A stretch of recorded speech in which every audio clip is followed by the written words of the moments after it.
પોરબંદર થી મુંબઈ આવતી Saurashtra express train છેલ્લા થોડા સમયથી પ્લેટફોર્મ નંબર 4 પર ઊભી રહે છે, જેના લીધે મુસાફરોને ભારે મુશ્કેલીનો સામનો કરવો પડે છે. આથી ટ્રેનને પ્લેટફોર્મ નંબર 2 પર ઊભી રાખવા રજૂઆત કરાઈ છે. પોરબંદરના અરવિંદભાઈ રાજાએ રેલવે વિભાગને કરેલી રજૂઆતમાં જણાવ્યું છે કે મુંબઈથી આવતી સૌરાષ્ટ્ર એક્સપ્રેસ વર્ષોથી પોરબંદર સ્ટેશનના પ્લેટફોર્મ નંબર 2 પર આવતી હતી, પરંતુ છેલ્લા કેટલાક સમયથી આ ટ્રેનને પ્લેટફોર્મ નંબર 4 પર લેવામાં આવે છે. આ ફેરફારને કારણે મુસાફરોને મુશ્કેલીનો સામનો કરવો પડી રહ્યો છે. પ્લેટફોર્મ નંબર 4 થી મુખ્ય બહાર નીકળવાના માર્ગ સુધી પહોંચવા માટે ફૂટ ઓવરબ્રિજનો ઉપયોગ કરવો પડે છે, જે વૃદ્ધો અને બીમાર વ્યક્તિઓ માટે ખૂબ જ કષ્ટદાયક છે. સ્ટેશન પર લિફ્ટ એક જ છે અને તેની ક્ષમતા પણ મર્યાદિત છે.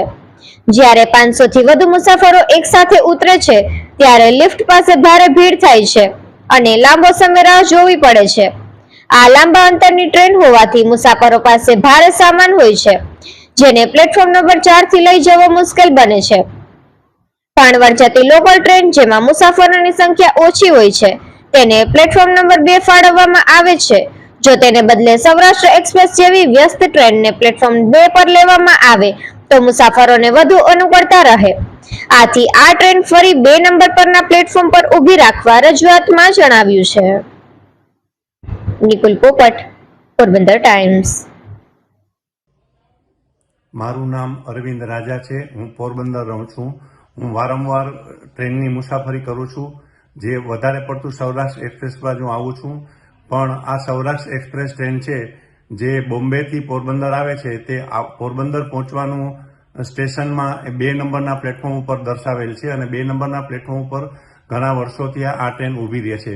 પણ હમણાં કેટલો સમયથી આ લોકો ટ્રેનને 4 નંબર ઉપર લઈ જાય છે અને 4 નંબર ઉપર લઈ જવાથી ઘણા બધા પેસેન્જરોને એટલી બધી હાલાકી થાય છે.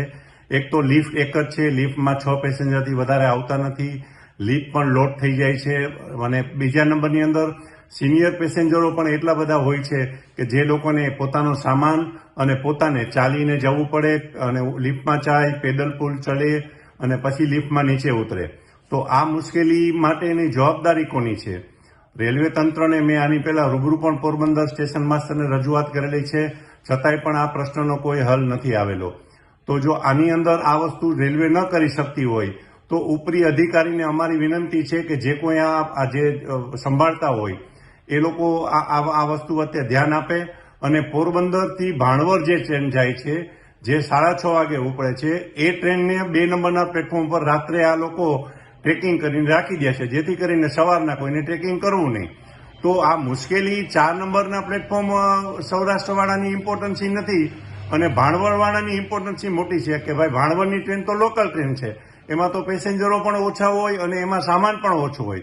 સૌરાષ્ટ્ર એક્સપ્રેસ ટ્રેન છે જેની અંદર અંદાજિત ઓછામાં ઓછા 500 પેસેન્જર રોજ સવારના ઉતરે છે 5:30 વાગે.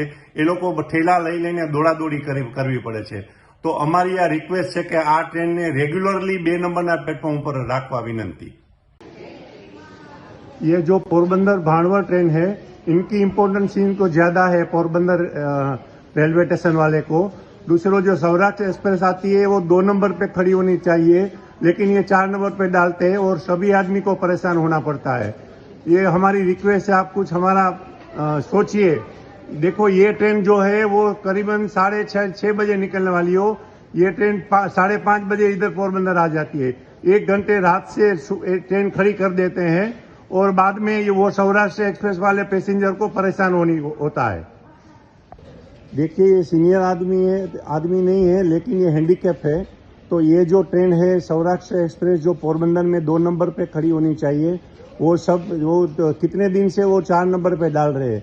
तो हमारे हिसाब से कितने सारे आदमी जो सीनियर रहते हैं वो लोग कैसे ट्रैवलिंग कर सकते हैं. रेलवे सर्विस तो ज़्यादा अच्छी देनी चाहती है, लेकिन ये बहन जी है, इसको देखिए आप, ये चलने फिरने में भी इनको दिक्कत होती है और इन लोगों को पहले ट्रैक से बाहर निकलना पड़ता है, पैदल पुल आना पड़ता है, बाद में लिफ्ट से बाद में आने के बाद बाहर निकलना पड़ता है.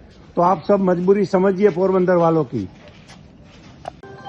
एक्चुअली आ 4 नंबर पर जे जाए છે ટ્રેન એ બહુ દુઃખદાયક વેદના થાય છે. બધા હેન્ડીકેપ ભાઈઓ અને લિફ્ટમાં આવવા જવાની જે એ થાય ચરસા ચરસી એ લિફ્ટ બી મોટી કરવી જોઈએ કાં પછી સંખ્યા વધારવી જોઈએ. અને જે 2 નંબર પર ગાડી આવીને ઊભી છે એનો કંઈ મતલબ નથી, તો એના બદલે સૌરાષ્ટ્ર ટ્રેન અહીંયા આવી જોઈએ.